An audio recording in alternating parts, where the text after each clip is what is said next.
Bom dia, Brasil!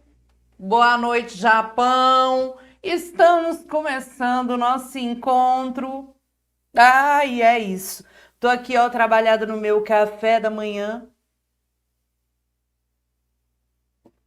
Muito Helena do Leblon, né? E estamos iniciando nosso encontro de direito civil aqui na nossa maratona, começando do zero, mas começando do zero assim, né? Porque, na verdade, você já vem de uma caminhada de estudo, pelo menos a sua faculdade, né? Possível. Um beijo para todo mundo que está aí ao vivo acompanhando a gente. Estamos agora para falar aqui da melhor matéria, né, gente? Manda um beijo aí para mim. Josué, Heloísio, Maria Aparecida, Gabriela, Gisele, um beijo enorme, Tati. Gente, beijo para vocês. Estou aqui com Arthur. Bom dia, bom dia, bom dia. É isso. Bom dia, Brasil. Boa noite, Japão. Boa tarde, Itália. Estamos começando aqui o nosso encontro, né? Gente, deixa eu falar. É o seguinte. Bom dia, bom dia, bom dia. Vamos falar de direito civil? A gente precisa começar o nosso estudo resolvendo questão. Porque resolver questão é a melhor forma de você verificar como que a matéria é cobrada e como que você pode organizar os seus estudos. Então, como a gente tem aqui alguns minutos para conversar sobre isso, gata, garota, gatíssima. Obrigada, Rafa, recebo. Maria Aparecida, recebo também, maravilhosa, maravigold. O cabelo tá sem pintar? Tá. A sobrancelha tá gigante? Sim. Estamos bonita? Não, mas eu recebo todos os elogios. Bom, seguinte é esse. Eu separei aqui questões que foram elaboradas por mim nos simulados anteriores. Vocês sabem que eu pego, coloco uns nomes esquisitos e vai. Toda questão que você encontrar no Gran Questão que tem nome esquisito, fui eu que criei. Então, tô bem daqui vendo meu cachorro comendo areia, mas tudo bem, né? Olha essa questão aqui, que é um tema cativo de exame de ordem e é ótima para a gente estudar. Dá uma olhada.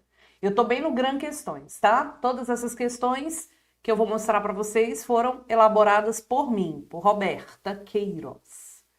Então, olha só. Cristina Cristine tem um amor muito grande por plantas e decidiu entupir seu apartamento com vasos e jarros de variadas plantas. Eu sinto que eu estou falando de mim, né? Os vizinhos estão bastante incomodados com o fato de que ela, moradora do 8º andar, vem colocando inúmeros vasos no parapeito da varanda, que não tem tela de proteção. O condomínio já notificou Cristina Cristine, mas ela sempre ignora o pedido condominial para retirar as plantas do parapeito. Em um domingo de manhã, um jarro caiu e atingiu a cabeça de um morador que, por sua vez, faleceu na hora. Considerando as regras aplicáveis ao caso, marque a alternativa correta.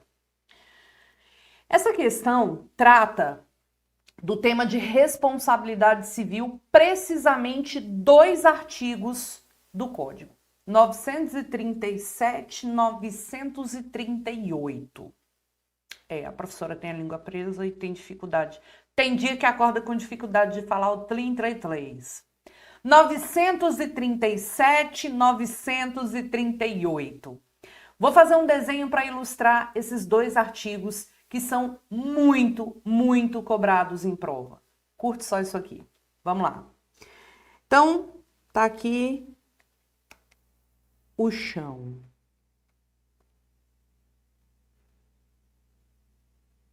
Não, esse prédio aqui é diferente. Vocês vão entender.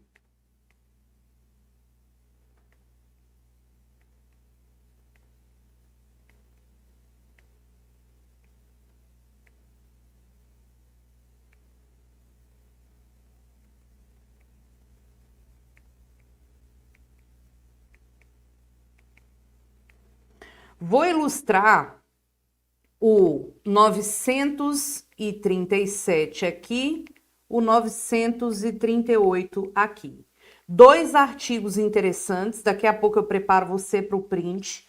2 artigos interessantes que dizem a situação mais ou menos parecida. Imagina você que tem uma criaturinha andando aqui embaixo do prédio. De repente, um pedaço do prédio se destaca e cai na cabeça dessa pessoa. Isso aqui, ó o sangue, isso aqui é uma situação de edifício em ruína. Edifício em ruína. A banca adora cobrar isso. Imagina que um pedaço do prédio soltou, uma placa de granito, soltou, caiu na cabeça da pessoa lá embaixo. Essa é uma situação.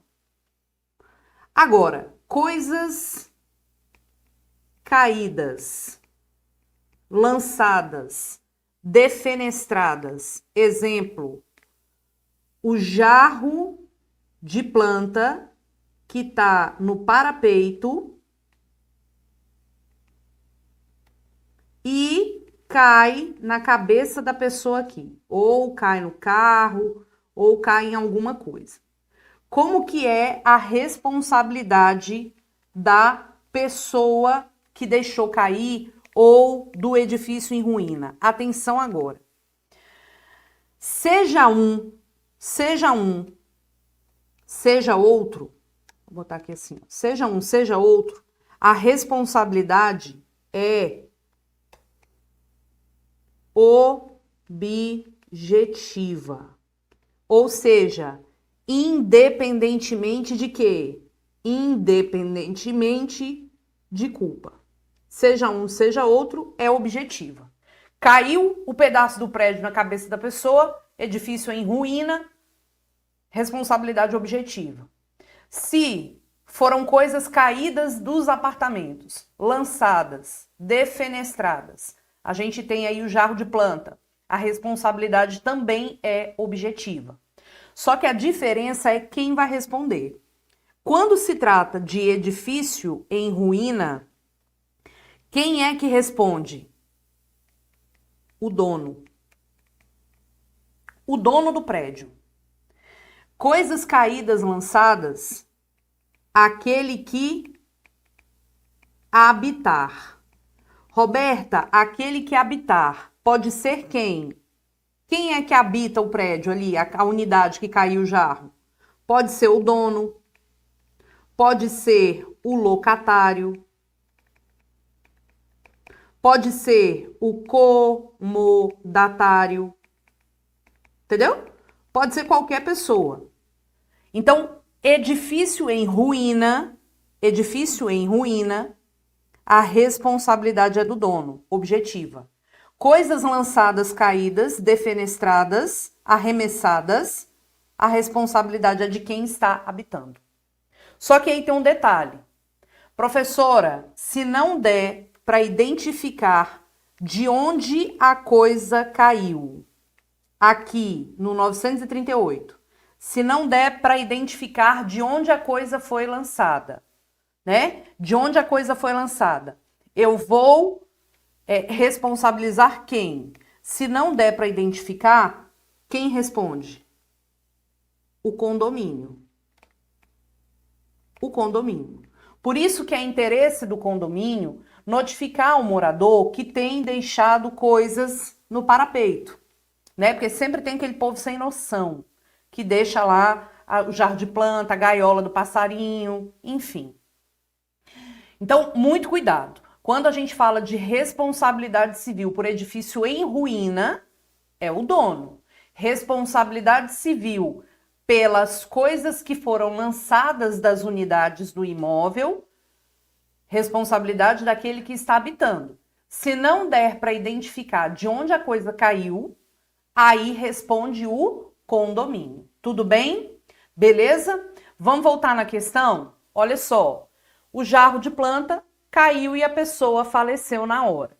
A responsabilidade de Cristina é subjetiva? Não, é objetiva, a gente viu. A responsabilidade civil, nesse caso, é do condomínio, que, por sua vez, responderá objetivamente. Só será do condomínio,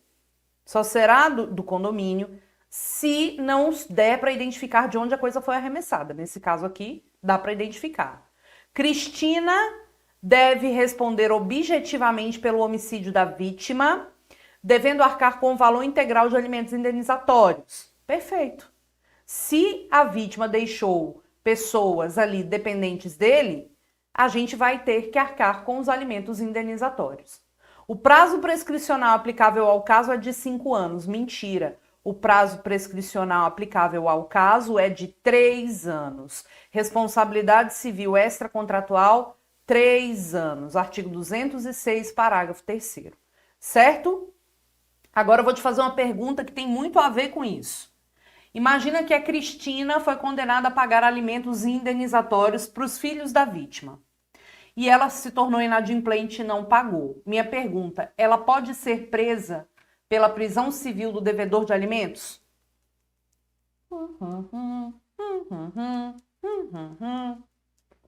Responda para mim. Ela pode ser presa pela prisão civil do devedor de alimentos? Sim ou não? Não.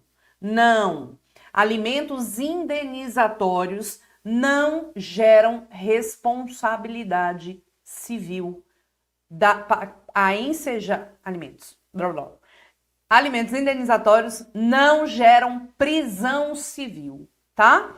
A prisão civil é cabível nos alimentos do direito de família. Alimentos indenizatórios, a única forma que você tem de executar, de cobrar, é por meio da execução por penhora mesmo, normal, tá? Beleza?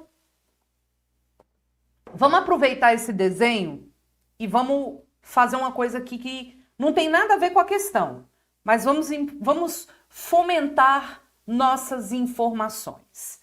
Vamos lá. Imagina que entre um prédio e outro aqui, já que a gente desenhou o prédio, imagina que entre um prédio e outro tem um muro. Tem um muro.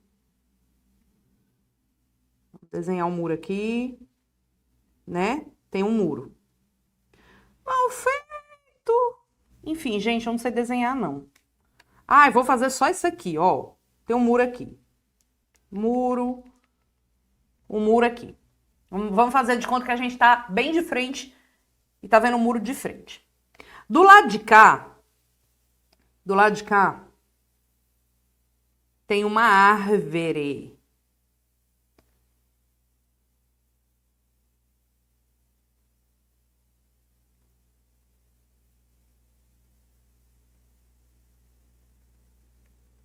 Tá vendo? Do lado de cá tem uma árvore.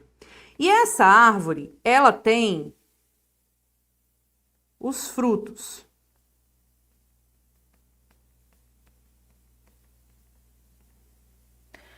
Estamos aqui diante de um cenário que envolve direito de vizinhança. A minha pergunta é: de quem é essa árvore? Vamos lá, de quem é essa árvore? Do condomínio A ou do condomínio B? É do vizinho A ou do vizinho B? O que você me diz? É do vizinho A. A raiz dela tá pro lado de cá. Só que eu te pergunto uma coisa. Deixa eu abrir aqui o código. Se essa árvore começa a infernizar essas plantas aqui, verdinhas, essa parte aqui, que tá vindo pro lote B, começa a gerar aqui um desconforto pro B. O que o B pode fazer? O que ele pode promover ali? Será que ele pode cortar a árvore? Bom, a gente tem um artigo aqui muito bacana que eu vou mostrar para vocês. Dá uma olhada. A árvore cujo tronco estiver na linha divisória, meio a meio, pertence aos dois, né? Pertence aos dois. Não é o caso porque ela está pro lado do lote A.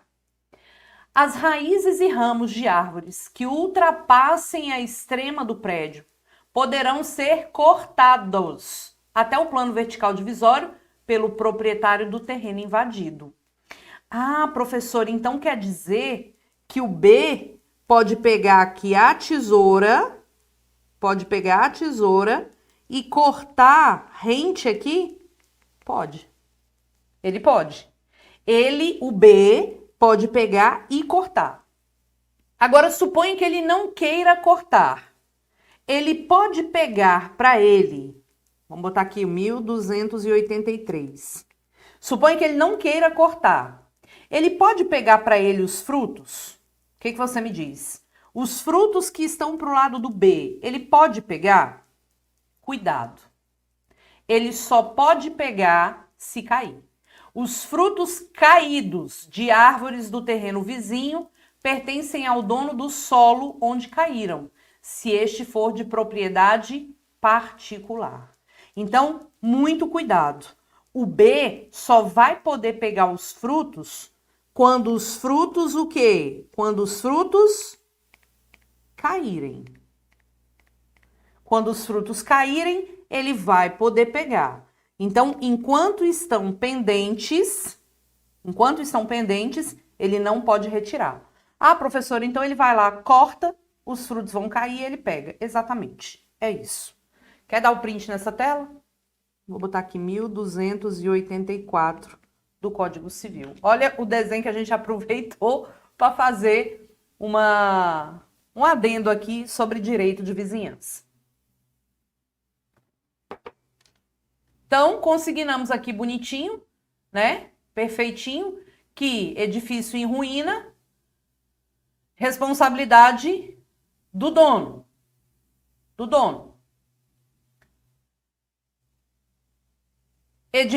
Coisas caídas defenestradas, responsabilidade de quem habitar. Se não der para identificar de onde a coisa caiu, o condomínio responde. Fechou? Dá o print nessa tela. 3, 2, 1. Vamos para uma outra questão que eu elaborei. Vamos lá. Angústias Arias, Antenor da Cotinha e Antônio Americano do Brasil Mineiro são irmãos, filhos de Alma Veras com amado amoroso, casados no regime da comunhão universal de bens. No dia 4/8/2021, Angúrias faleceu em um acidente de carro, deixando 2 filhos pequenos. Amado amoroso faleceu em fevereiro de 2023. Considerando a partilha dos bens deixados pelo falecimento de Amado, assinale a alternativa correta. Quando a gente tem uma situação dessa, você tem que desenhar. Não tem para onde correr. Quando começa a cobrar questão de família, questão de sucessão, você tem que desenhar. Então, vamos fazer o desenho, né? Eu vou lendo aqui de novo e a gente vai desenhando juntos. Vamos lá. Olha só. Carlos, é bom notificar assim, tá? Antes de cortar, porque para evitar problema futuro. Notifica para dar um prazo para a pessoa cortar. Se ela não cortar, você vai lá e corta. Bom, vamos lá. Então, a gente tem aqui, ó, angústias,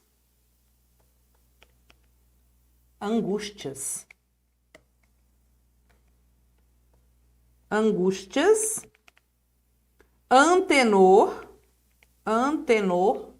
e Antônio. Angústias, Antenor e Antônio são irmãos, filhos de Alma, que é casada com Amado. Então, são filhos, tá? Casados no regime da comunhão universal de bens. Então, vamos lá. Comunhão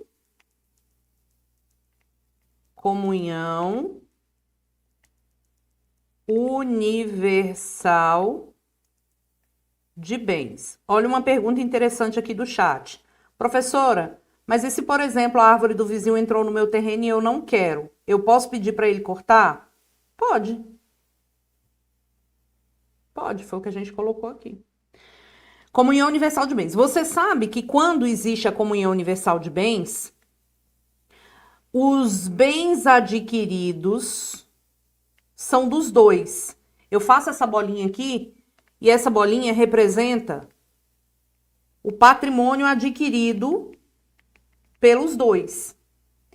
Caso alma e amado divorciem ou algum faleça, a gente tem que dar o quê? Dividir no meio.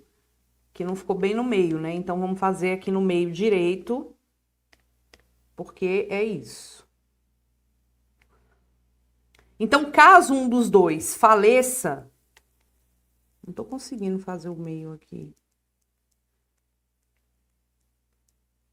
Caso um dos dois faleça ou eles se divorciem, a gente vai pegar a metade, que é chamada de meação,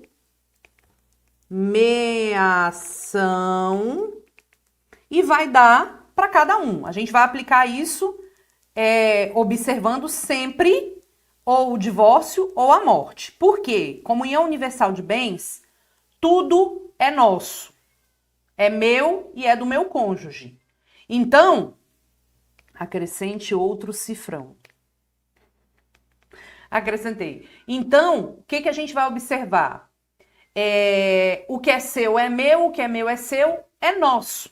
Então, se a gente divorcia, você tem direito à metade de tudo. E se um dos dois morre, a gente também aplica essa divisão, porque a metade do morto vai ser a herança que ele deixou, e a outra metade do sobrevivo é bem dele, que ele vai seguir a vida e vai viver. Então, preste atenção aqui numa coisa. A questão ainda continua falando aqui, né? Que a professora Roberta elaborou. Angústias faleceu de carro em 2021. Então, ele é pré-morto. Ele morreu em 2021. E ele deixou 2 filhos pequenos. Ele deixou 2 filhos pequenos. O filhinho A e o filhinho B. Tudo bem? Amado amoroso faleceu em 2023.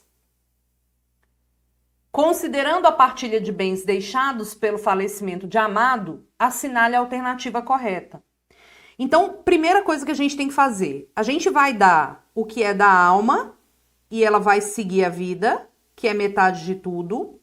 A gente define o que é herança do amado. O que é a herança do amado? A herança do amado é a metade dos bens. Metade dos bens.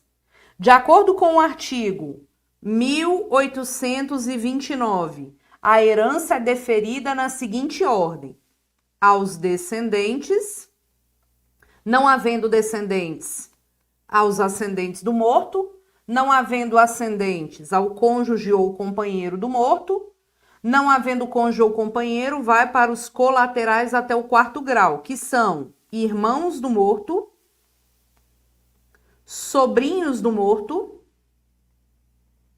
tio do morto e primo do morto.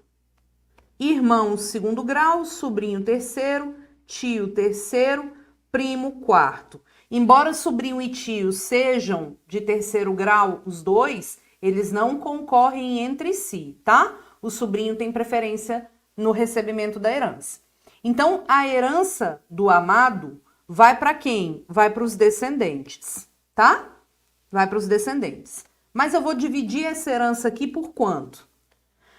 Vou dividir por 2, porque são 2 filhos. Vou dividir por 3, porque são 2 filhos e a alma que está viva. A alma, nesse caso, não vai receber. Por quê? Porque ela já tirou a metade dela aqui dos bens, tá vendo? Então, o 1829, ele fala no inciso 1 que o descendente não concorre com o cônjuge se o cônjuge for casado no regime da comunhão universal de bens, porque ele já tirou metade de tudo. Eu vou dividir por quanto? Eu vou dividir por 3. Eu vou dar 1/3 para o Antônio, 1/3 para o Antenor, e esses dois aqui, que são os filhos, eles o quê? Representam o pai pré-morto, tá? Representam o pai pré-morto. Então, eu vou dar aqui 1/3 também. O pai ou a mãe, sei lá, se isso é homem ou mulher, Angústias, deve ser mulher, representam a mãe falecida. Então, se Angústias não tivesse deixado o filho, aí não haveria representação. Aí eu iria dividir por 2, entre o Antenor e o Antônio, ok? Certo? Dá o print nessa tela. 3, 2, 1. Vamos voltar aqui. Olha lá. Considerando a partilha dos bens deixados pelo falecimento de amado, assinale a alternativa correta. A herança deve ser partilhada entre filhos vivos de amado. Alma de veras tem direito a uma cota referente à metade dos bens que cada filho receber. Não, né? Não. Alma de veras deverá concorrer com os filhos, dividindo o acervo hereditário por cabeça. Também não. Ela não concorre porque era casada no regime da comunhão universal de bens. A herança deixada pelo falecimento de amado deve ser partilhada em 3 cotas apenas. Perfeito. Roberta, no caso de um dos cônjuges receber herança, também será partilhado com o outro? Gustavo, se você recebe herança em vida, né, de alguém, lógico, em vida, você recebe herança de alguém, se você morre, esse bem que você recebeu de herança vai virar sua herança. Então, vai seguir a ordem de vocação hereditária prevista na lei. Agora, se você recebe herança e divorcia, se você for casado no regime da comunhão universal de bens, você vai ter que partilhar. Se você for casado no regime da comunhão parcial, minto. Se você for casado no regime da comunhão universal de bens, você vai ter que partilhar. No caso de divórcio. Se for casado no regime da comunhão parcial de bens, não. É só seu, é considerado bem particular. Mas seja num caso, seja no outro, se você morre, o que você recebeu de herança vira sua herança e vai ser partilhado entre os seus herdeiros. Tá bom? Então é isso. Vamos para mais uma questão aqui. Tranquilinha, tranquilinha. Vamos lá. Tranquilinha, tranquilinha. Olha aqui essa questão aqui. Papá. José Marciano Verdinho das Antenas Longas. Professor, de onde você tira esses nomes? Tudo nome que já foi registrado, real, oficial, viu? José Marciano Verdinho das Antenas Longas deve o valor de R$35.000 para Luiz Tripador. Contudo, não tem dinheiro para quitar a dívida. José oferece o carro como forma de pagamento. Luiz prontamente aceita. Assinale a alternativa que corresponde à forma de pagamento ocorrida neste caso. O que a gente tem aqui? Quando alguém faz uma obrigação, você tem que pagar aquilo, exatamente aquilo, e tão somente aquilo que a pessoa tem o quê? Direito. Mas a gente tem uma regra de ouro. Vamos verificar? Olha só. A gente tem uma regra de ouro no direito obrigacional. Professora, que regra é essa? Vamos botar aqui, ó. Regra de ouro no direito obrigacional. Essa regra consta no artigo 313. O que está escrito lá, prof? Está escrito lá que o credor não é obrigado a receber prestação diversa da que lhe é devida.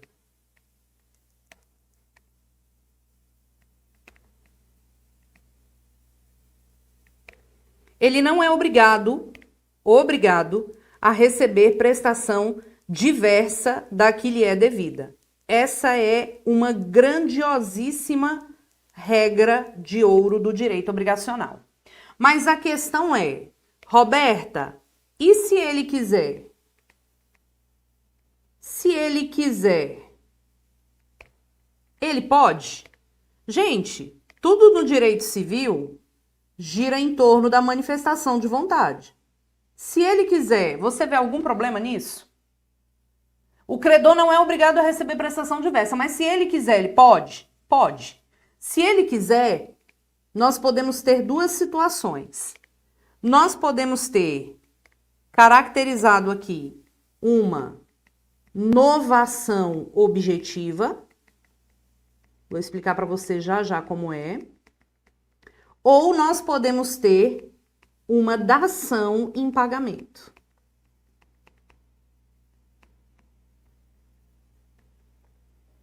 Roberta, qual a diferença entre um e outra? A novação, presta atenção agora que eu vou te explicar. A novação, a gente vai ter o seguinte. A novação objetiva, a gente vai ter o seguinte. A gente tem a extinção da obrigação anterior. Extinção da obrigação anterior. E criação de uma nova com outro objeto. Então, o que caracteriza a novação é sempre a extinção e criação. Novação, nova obrigação. Novação, nova obrigação. Então, eu tenho a extinção da obrigação e criação de uma nova com outro objeto. É a chamada novação objetiva. Existe a chamada novação subjetiva, que é quando você extingue uma obrigação anterior, criando uma nova com outro sujeito. Tá? O que caracteriza a novação é sempre a extinção da obrigação anterior e a criação de uma nova obrigação.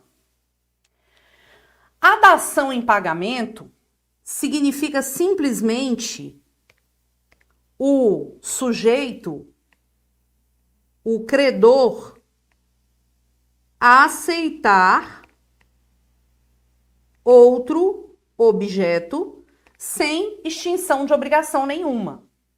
Então, você não pode confundir essas duas situações. Eu tenho, se a pessoa quiser, eu posso ter uma novação, como eu posso ter uma dação em pagamento. Eu posso ter duas situações diferentes. Então, vamos dar o print nessa tela aí. 3, 2, 1. E vamos voltar aqui na questão. O José não tinha dinheiro para pagar, ofereceu o carro e o Luiz prontamente aceitou. Isso é o quê? Dação em pagamento. Se tivesse escrito aqui que ele extinguiu a obrigação anterior, deu quitação na obrigação anterior e criou uma nova com outro objeto, né? Evidentemente fazendo menção à extinção da obrigação anterior, aí sim nós estaríamos diante de quê? De uma novação objetiva. Então, a gente tem aqui claramente uma dação em pagamento. Então, observe, pode ser que a gente tenha uma situação de como é que fala aqui? De inovação objetiva, havendo, portanto, a extinção, tá bom? Beleza? Para novação eu tenho que ter uma extinção. Se a questão mencionar houve uma extinção para a criação de uma obrigação anterior, aí sim, beleza, tá? Vamos para mais uma questão que eu elaborei aqui. Olha só, Universo Cândido manteve relacionamento amoroso com Rocambole Simeonato. Os dois tinham o hábito de filmar e fotografar seus momentos íntimos. Rocambole decidiu terminar o relacionamento dizendo ao ex-amado: não pense que lhe quero mal, apenas não te quero mais.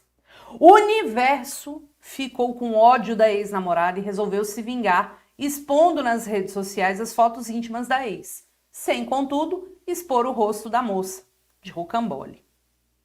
Considerando o caso e posicionamento do STJ sobre o tema, marque a alternativa correta. Doutores, pornografia de vingança. A pessoa colocou a foto do outro na rede social, expondo os momentos de intimidade. Não mostrou o rosto.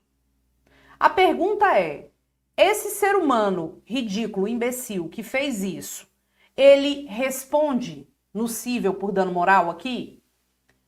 Ah, professora, mas nem apareceu o rosto. Mas olha o que o STJ disse. Ainda que não apareça o rosto, eu sei que eu estou na rede social, com a minha intimidade exposta. No direito civil, nós temos dois tipos de honra.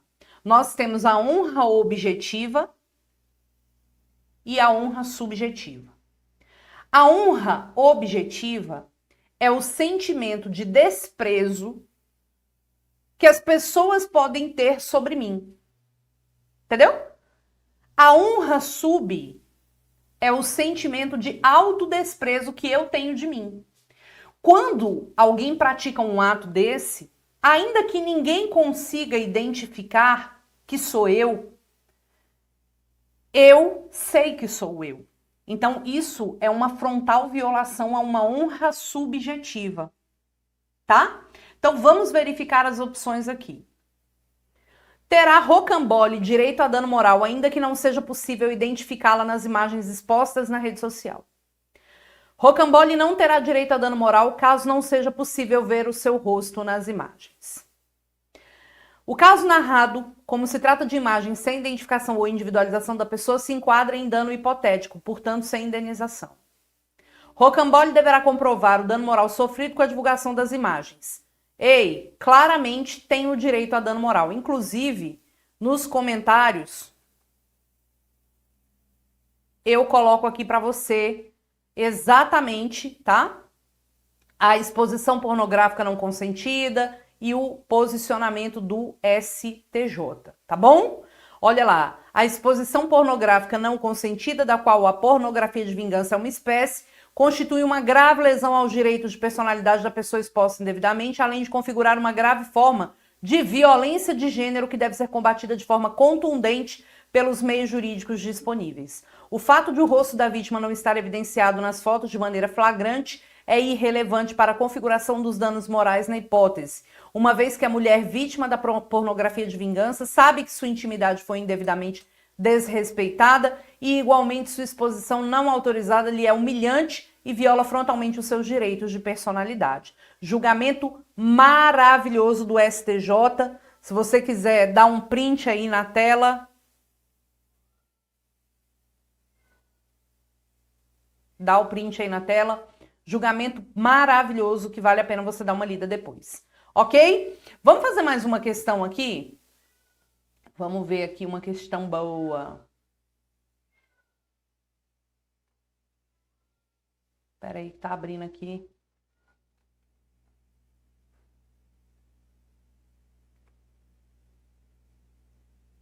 Ai, gente, espera aí. Não, vocês não sabem o que eu acabei de fazer. Fechei.